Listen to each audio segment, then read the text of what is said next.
Buonasera, benvenuti al TG Sicilia. Vediamo i titoli di questa edizione. Stop al genocidio, sì alla pace. A Catania sfila il corteo della CGIL per Gaza. Il segretario Landini attacca il governo italiano. Basta armi ad Israele. Decida da che parte stare.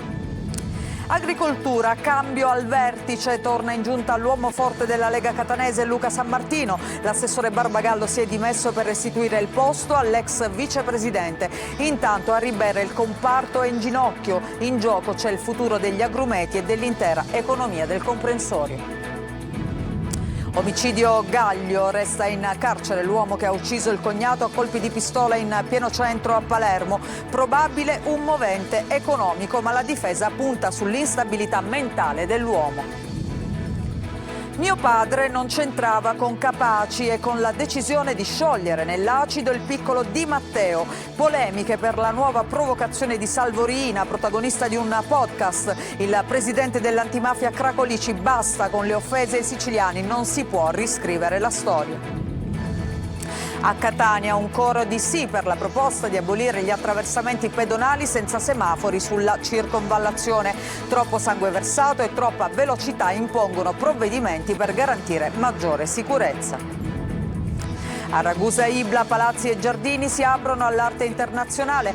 Torna il Ragusa Photo Festival, rassegna di fotografia contemporanea che invita il pubblico a guardarsi dentro, esplorando il tema dell'interiorità. Calcio in Serie C, il Catania torna al Massimino, ma Toscano deve far fronte all'emergenza assenze. Contro il Sorrento mancherà anche D'Ausilio.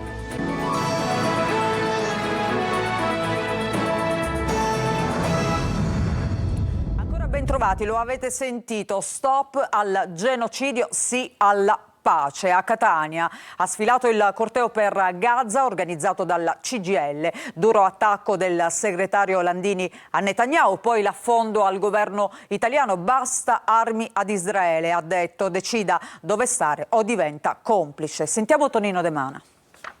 Stop al genocidio, sì alla pace. Un migliaio di persone ha preso parte al corteo della CGIL per Gaza, partito da Piazza Università a Catania ed arrivato al Castello Orsino al grido di Palestina libera. Dietro al lungo striscione anche il leader nazionale della CGIL Maurizio Landini ed il segretario della CGIL Sicilia Alfio Mannino. Tante le bandiere della CGIL, della Palestina, punto della pace, di Amnesty International e di Legambiente. Catania ripudia la guerra e lo grida a gran voce. Duro l'attacco a Netanyahu e al suo governo in nome e per conto di una Palestina libera. Netanyahu e il suo governo vanno fermati e per farlo bisogna smetterla di mandargli armi, per farlo bisogna interrompere qualsiasi rapporto economico e commerciale, per farlo bisogna dare un segnale, riconoscere il diritto anche del popolo palestinese. E poi la frecciata al governo italiano. Che di fronte a quello che sta succedendo devi decidere dove stai. E se non dici al governo Netanyahu, come stanno facendo gli italiani, che si deve fermare e che le armi non gliele mandi più, invece gliele continuano a mandare, che i rapporti commerciali, qualsiasi altro rapporto lo sospendi, e tu in realtà diventi complice di quello che sta facendo, perché in realtà lui sta andando avanti. No alle armi, sì ai diritti e alla qualità della vita delle persone. Il leader della CGIL Landini, mattinata a Teci Castello, non ha usato giri di parole anche sulla situazione economica ed occupazionale della Sicilia, puntando il dito contro il governo e le sue politiche verso il Mezzogiorno. E adesso invece parliamo dell'assessorato all'agricoltura. Torna in giunta l'uomo forte della Lega catanese. Luca Sammartino sarà nominato lunedì dal presidente Schifani. Oggi si è dimesso Salvatore Barbagallo per restituire il posto all'ex vicepresidente. Sentiamo Manlio Viola. Via al valzer delle sostituzioni nella giunta regionale di governo retta dal presidente Renato Schifani. L'assessore all'agricoltura Salvatore Barbagallo ha presentato le dimissioni dall'incarico che saranno efficaci da lunedì 22. Il presidente della regione nel corso di un incontro a Palazzo d'Orleans ha espresso gratitudine al docente universitario per l'impegno e la dedizione dimostrati. Dalla Lega è un coro di ringraziamenti al professor Barbagallo per il lavoro svolto. Ma con le dimissioni si avvia il percorso per il ritorno in giunta di Luca Sammartino, l'ex l'ex vicepresidente della regione, il cui rientro è sulla bocca di tutti da tempo. Da Palazzo filtra che il decreto di delega sarà adottato già lunedì stesso. San Martino aveva lasciato la giunta dopo essere stato coinvolto in un'indagine per corruzione della procura di Catania, nell'ambito della quale gli venne comminata la sospensione dei pubblici uffici per un anno. Quella sospensione è ormai scaduta, ma si è atteso nella speranza che il processo penale potesse imboccare una strada precisa. Da Palazzo d'Orleans adesso si fa sapere che la politica non può aspettare i tempi della magistratura. La domanda che circola adesso è se le dimissioni e la sostituzione del leghista rappresentino l'avvio del giro di boa o se tutto si fermerà a un singolo cambio di delega in casa Lega. Radio Palazzo parla da un lato dell'eventualità di un ingresso in giunta di Annalisa Tardino, che lo stesso Schifani ha detto avere il profilo giusto per fare l'assessore. Questo risolverebbe a monte il conflitto sull'incarico di commissario all'autorità portuale. Dall'altra parte c'è invece una versione diversa dello stato delle cose, ovvero l'uscita di tutti i tecnici dalla giunta per fare spazio ai politici, ma questo dovrebbe avvenire solo alla fine dell'anno. E intanto quello dell'agricoltura è uno degli assessorati chiave del governo regionale, anche a causa della crisi idrica che purtroppo ha colpito la Sicilia in molte province. Una crisi che è ancora presente nell'Agrigentino. Agricoltori infatti del comprensorio riberese sono esasperati, sono in ginocchio, in gioco c'è il futuro degli agrumeti e dell'intera economia del comprensorio. Davide Sardo. La tensione è alta, pronti a scendere in piazza e a marciare con i trattori se non arriveranno risposte immediate. Non piove da aprile e gli agrumeti della Valle del Verdura sopravvivono a fatica. Le 2 irrigazioni estive hanno solo rimandato il peggio. Adesso il timore è perdere gran parte del raccolto, con conseguenze pesanti per l'intera economia locale. Il sindaco di Ribera, Matteo Ruvolo, chiede almeno una fornitura ridotta di acqua, 200 metri cubi per ettaro. I sindaci della zona propongono di utilizzare gli invasi Fanaco e Leone, che contengono quasi 4 milioni di metri cubi. L'emergenza oggi è in agricoltura. Se non vogliamo condannare a morte l'economia di un intero territorio, dobbiamo fare qualsiasi sforzo perché nel più breve tempo possibile si possa ottenere una terza irrigazione di soccorso, ripeto, anche con volumi parziali. Lunedì pomeriggio a Palermo si riunirà la cabina di regia per l'emergenza idrica con i sindaci in prima fila. Per gli agricoltori però è l'ultima chiamata. Senza soluzioni saranno pronti a scendere in strada. E adesso la cronaca: una quota della proprietà di una casa e la donazione fatta ai nipoti senza passare dai genitori sarebbe il movente dell'omicidio di Stefano Gaglio, dipendente di una farmacia. Per questo resta in carcere il cognato, reo confesso, che gli ha sparato in pieno centro a Palermo. Sentiamo. Resta in carcere Giuseppe Cangemi, l'operaio di 62 anni della RAP, accusato di aver ucciso il cognato Salvatore Gaglio, di 39, con 4 colpi di pistola sparatigli davanti all'ingresso dei magazzini della farmacia del Sacro Cuore in pieno centro città a Palermo lunedì scorso. Il GIP Lorenzo Chiaramonte ieri sera ha convalidato il fermo dell'uomo, reo confesso del delitto, ed ha respinto l'istanza dell'avvocato difensore Salvino Pantusso, che chiedeva il ricovero perché Cangemi sarebbe schizofrenico e non in grado di intendere e di volere al momento del delitto. Il GIP ha invece dato credito alla ricostruzione dell'accusa, secondo la quale Cangemi ha agito per questioni di interesse. Tutto sarebbe legato all'uso di un'abitazione nella quale vive l'assassino insieme alla moglie. La casa di via Nicolò Cervello alla Calza sarebbe però in comproprietà fra le sorelle Presti. Una è la moglie di Cangemi, l'assassino, l'altra la compagna di Gaglio, la vittima. Quest'ultima aveva deciso di disfarsi della sua quota donandola alle nipoti, ma senza avvertire la sorella. Ne sarebbe scaturita una lite lo scorso 6 di settembre fra le sorelle, nella quale poi sarebbero intervenuti i mariti. Da qui, secondo l'accusa, la rabbia incontenibile che avrebbe indotto Cangemi a tendere un agguato a Gaglio e ucciderlo a colpi di pistola. Una ricostruzione respinta dalla difesa, tanto che l'avvocato Pantuso annuncia ricorso al Tribunale del riesame, anche sulla base della documentazione sanitaria che ha diagnosticato già 3 anni fa la schizofrenia dell'assassino. Restiamo a Palermo. È scoppiato un nuovo caso per le dichiarazioni del figlio di Totò Riina, Salvo, ospite in un podcast. Dichiarazioni inaccettabili che però non sono state contrastate. Questa è la cosa ancora più grave da chi conduceva appunto questa trasmissione. Sentiamo Marco Gulla. non ve lo vogliamo nemmeno fare ascoltare. Lui è il figlio di Totò Riina, il boss sanguinario che ha ucciso persone innocenti, contribuendo a infangare e danneggiare la nostra terra. Ebbene, Salvo Riina, in questa chiacchierata in una trasmissione su YouTube, ancora una volta non ha ammesso gli errori fatti dal padre. Ha trovato 2 morbide spalle nei conduttori ed è arrivato a dire anche questo: mio padre non ha mai ordinato l'omicidio del piccolo Giuseppe Di Matteo. Giovanni Falcone, quando l'hanno ammazzato, non dava più fastidio alla mafia o a Totò Riina, ma ad altri dietro le quinte. Un elogio continuo verso il padre, con il placet dei cosiddetti conduttori che supportano Salvo Riina, che, lo ricordiamo anche a loro, ha collezionato alcune condanne, tra cui una per mafia. Riscrivere la storia è una cosa insopportabile. Mi dispiace che a questo gioco si presti un pezzo del sistema informativo che in qualche modo probabilmente alla ricerca di scoop non si rende conto che dare un megafono a gente che vuole cancellare la storia drammatica della Sicilia è un modo per offendere i siciliani. Chiederò un intervento immediato affinché questo video possa essere rimosso dai social, perché non si può beatificare un mostro e non si può ribaltare la storia. Salvo Riina, indisturbato, continua il suo processo di mistificazione dei fatti. Chi lo dovrebbe intervistare non fa nemmeno una domanda sul passato stragista di Totò Ukuitu. Si parla di altro. Riina viene idolatrato dal figlio, che lo definisce un uomo con la U maiuscola. Chiudiamo con queste immagini per ricordare ancora una volta chi era Totò Riina, cosa ha fatto. Le vogliamo fare vedere a chi ancora probabilmente non si è reso conto che a determinati personaggi non gli si deve permettere di avere voce.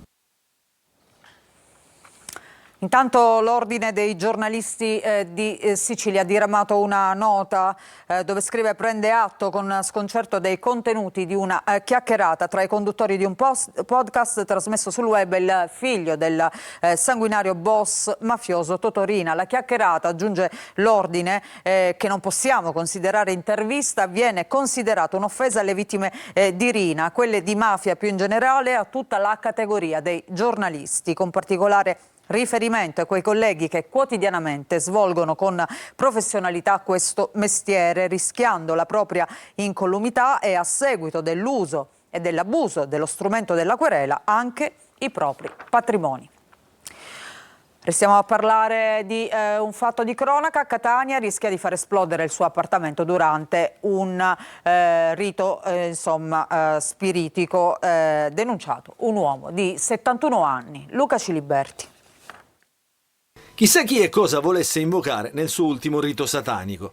Sta di fatto che qualcosa è andato storto e il rito propiziatorio, piuttosto che richiamare qualche spirito maligno dall'aldilà, ha richiamato solo i vigili del fuoco e la polizia. E lo faceva spesso, però non... Noi abbiamo chiamato perché abbiamo sentito puzza di fumo. Occhiali da sole, berretto, tutto incappucciato, testa bassa, un carrellino, usciva, entrava, uno zainetto. Poi lui non guardava in faccia a nessuno. La radio, foto, traffico, batteroiava, un casino faceva. È successo tutto a Catania, in uno stabile di via Pirandello, nella zona di via Giuffrida. Il 71enne, ex infermiere conosciuto dai vicini di casa che più volte lo avevano segnalato alle forze dell'ordine, aveva acceso dei fuochi all'interno di una stanza del suo appartamento al piano rialzato per praticare un rito satanico. Ma il fumo sprigionato dal rogo e fuoriuscito dalle finestre lo ha tradito. Quando sono riusciti ad entrare in casa, i soccorritori lo hanno trovato visibilmente disorientato e in difficoltà respiratorie. Spento l'incendio è cominciata la perquisizione dell'appartamento. C'erano 7 bombole di gas, il pavimento cosparso di liquido infiammabile, una balestra, un macete e un bastone con una lama conservati in uno sgabuzzino, e poi una stanza tutta tinteggiata di rosso con un tavolo adibito ad altare sul quale vi erano una piramide di legno, alcune statuette raffiguranti demoni e personaggi di fantasia, un libro di stregoneria e degli amuleti. Riti satanici li faceva. Ultimamente l'hanno rinchiuso perché ha aggredito anche ai carabinieri che sono venuti a fare l'intervento con un cacciavite, poi aveva cose strane in borsa. Il 71enne, già noto alle forze dell'ordine per i suoi numerosi precedenti penali, è stato denunciato per incendio doloso e tentata strage. Una donna di 38 anni è morta questa mattina a Frigintini, frazione di Modica, nel Ragusano. È stata trovata priva di vita nel suo letto e accanto a lei c'era il bambino di 2 anni che dormiva. A dare l'allarme è stato il marito, che era uscito presto per lavoro e non riusciva a mettersi in contatto con la moglie. L'uomo ha chiesto ai parenti di recarsi a casa. La donna era già morta, forse a causa di un infarto. Inutili i soccorsi e i tentativi dei sanitari di salvarle la vita. A Catania i cittadini accolgono con un coro di sì la proposta di abolire gli attraversamenti pedonali senza il semaforo. Troppo sangue versato e naturalmente c'è allarme, c'è preoccupazione per la sicurezza. Roberta Lunghi. Poco fa abbiamo visto che sulle strisce pedonali non si sono fermate, stava attraversando una mamma con un bambino appena nato, però non si sono fermati. Questa volta è finita bene, ma poteva finire malissimo su quel tratto di circonvallazione con strisce zebrate anche un po' sbiadite. Noi attraversiamo facilmente, di certo tutelati dalla telecamera, ma presto la tutela per tutti i cittadini potrebbe nascere dall'ipotesi lanciata dal comandante della Polizia Municipale Etnea da Buongiorno Sicilia. Premiamo il pulsante, questo è un semaforo a chiamata per poter attraversare la strada sulla circonvallazione. Questa fra un po' potrebbe essere l'unica soluzione possibile. Abolire le strisce zebrate laddove non vi sia anche il semaforo a chiamata per l'attraversamento. Sulla circonvallazione troppo il sangue, troppa la velocità, troppi gli episodi di rischio e così la soluzione piace a tutti. Perché giustamente una volta che non c'è il semaforo le persone cercano di passare dalle strisce, con il semaforo è più sicuro. Se è una cosa che favorisce i pedoni, senz'altro, però che lo facciano. Io vedo là in fondo, ci sono le strisce, ma ci sono stati gli incidenti, perché semaforo non ce n'è. Lei quindi va sempre a cercare un luogo dove c'è il semaforo? Sì, sempre. Non attraverso mai dove non ci sono le strisce o non c'è il semaforo, perché la cosa importante è la sicurezza. Intanto sono a un punto fermo le indagini sulla morte di Silvia Gulisano, che ha perso la vita in viale Marco Polo prima dell'alba di mercoledì. Ad essere ascoltata solo la persona che ha chiamato il 112, vedendo il corpo della donna riverso a terra, dopo aver sentito solo un rumore.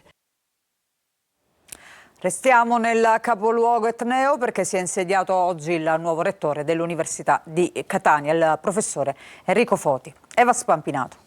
L'emozione del primo giorno di scuola, siamo felici. Nessuna cerimonia formale, niente celebrazioni ufficiali, solo una colazione con scambio di sorrisi e strette di mano e poi subito si entra nel vivo del lavoro. Per il suo primo giorno da magnifico rettore dell'Università di Catania, Enrico Foti ha scelto un insediamento sobrio, un profilo pratico e informale, con la scelta di annunciare i primi nomi dei delegati dei vari settori dell'Ateneo catanese.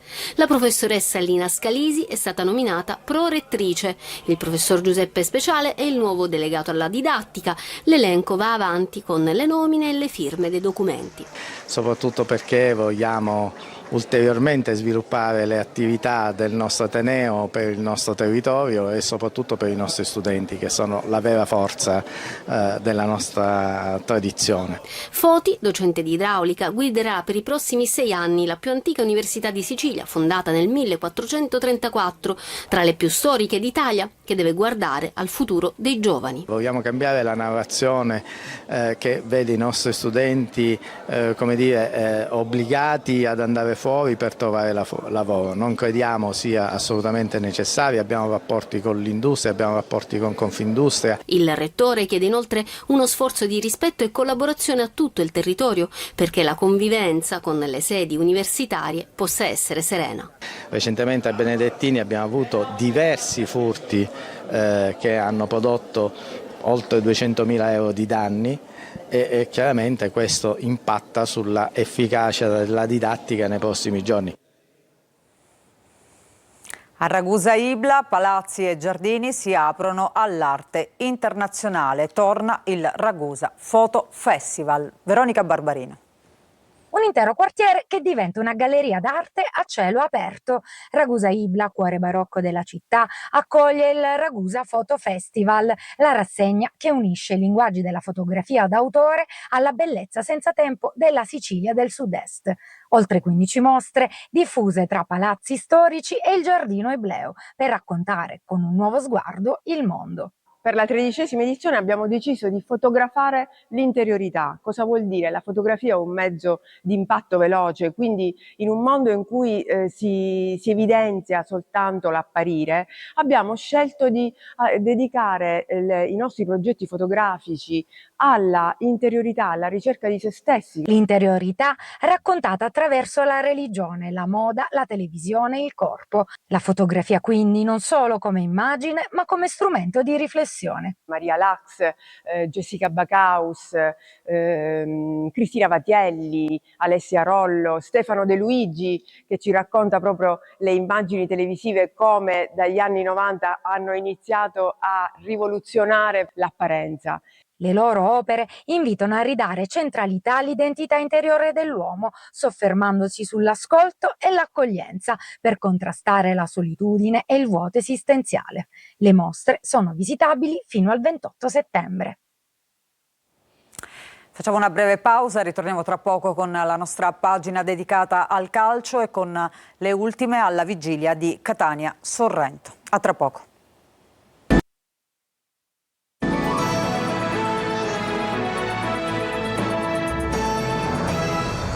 Bentrovati, seconda parte del nostro giornale, adesso il calcio, la Serie C. Mimmo Toscano ha presentato la sfida di domani pomeriggio al Massimino contro il Sorrento, annunciando la possibilità che possa cambiare qualcosa nella formazione dei rossazzurri, anche perché alla lista degli infortunati si è aggiunto anche Michele D'Ausilio. Francesco Triolo.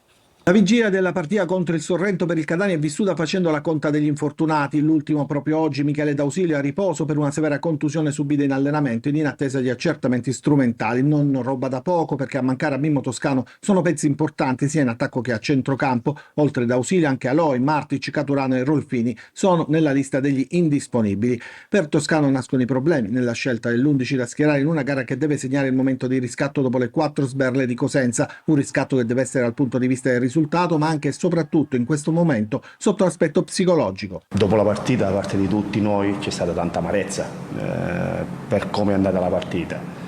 Ho trovato un gruppo intelligente dove tutti ci siamo messi a fare delle analisi oggettive, non soggettive, che è diverso, come è giusto che sia. E abbiamo pensato subito alla partita di domani, che è un'altra partita dove devi mettere un altro mattone a quelli che hai messo. Per il match di domani a contare sarà soprattutto l'atteggiamento, a prescindere da chi andrà in campo. Sulla tre quarti Jimenez dovrebbe giocare al fianco di Ciccerelli dietro la punta forte. La novità in mezzo potrebbe essere Quaini, che rientra dopo aver scontato le 4 giornate di squalifica e dovrebbe affiancare Corbari. Ci saranno dei cambiamenti,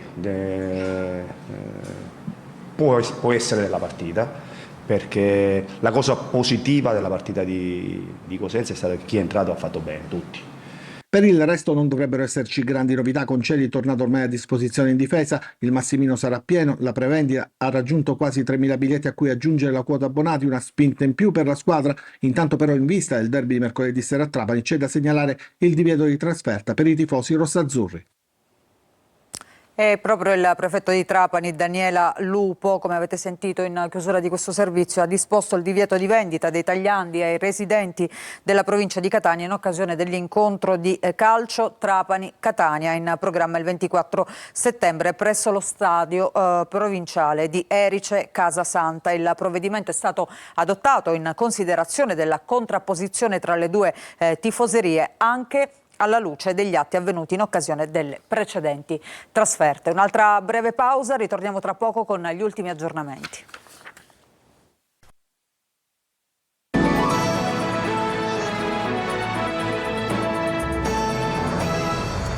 Prima di chiudere, Carmelo Scelta, di 64 anni, è il nuovo direttore generale della GESAP, la società di gestione dell'aeroporto internazionale Falcone Borsellino di Palermo. L'incarico è arrivato nella riunione di oggi del Consiglio di amministrazione appunto di GESAP, che lo ha nominato all'unanimità. Noi ci fermiamo con questa notizia, grazie per averci seguito, vi auguro un buon proseguimento di serata.